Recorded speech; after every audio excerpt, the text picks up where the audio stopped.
Is now the right time to sell your house in Westchester? First, let's look at some facts. And that's the most important thing.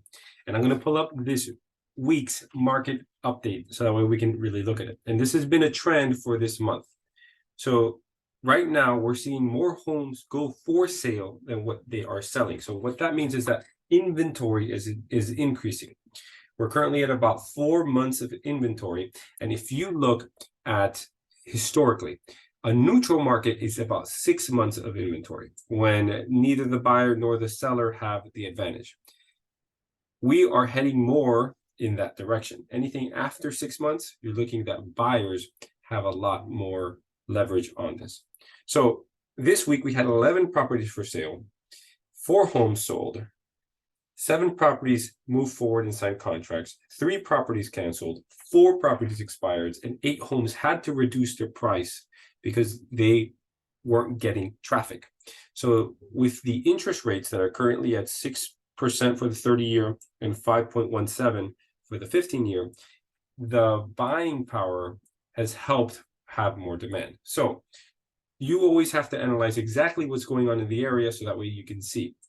So we're seeing more homes, less sales, and more price drops.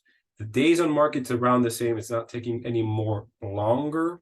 So it went to 43 a couple weeks ago, and now we're back at 36. So it's getting a little bit longer. It's not the same as it was in the beginning of the pandemic, where we were looking at 15 days, 20 days that a home would close.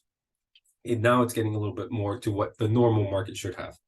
So first thing is analyze the facts. The second thing, before you determine if right now is the right time to sell in Westchester, is that there's still demand. So according to the Association of Realtors, 17% of all the dollar volume that was purchased last year was from foreign buyers. So this is people not just from out of town, from out of the country. So there is still a growing demand here in Miami. And also, one of the faucets, just to give you an idea, so that's foreign. From New York, 62,000 New Yorkers moved their address, so where their current residency is, from New York to Florida in the last year.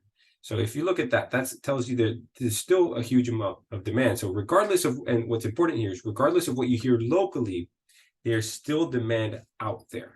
So you just need to know that that's what's going on. There's still demand. 17% of every purchase, dollar volume wise, was made foreign. There's still a lot of movement from California, Illinois, and New York coming over here. And especially because people are not going to work remotely. And life events, this is the third point.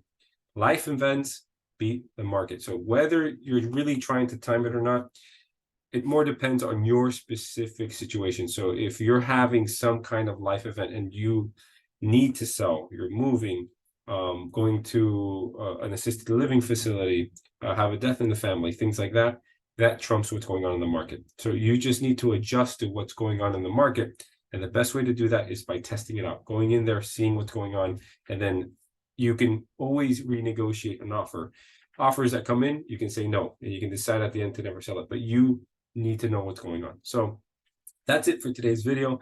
If you'd like to see more information, go ahead and click below. I'm going to have a couple of guides, as if my inheritance guide. So I have a property inheritance guide and a for sale by owner guide below. It's just to help you out.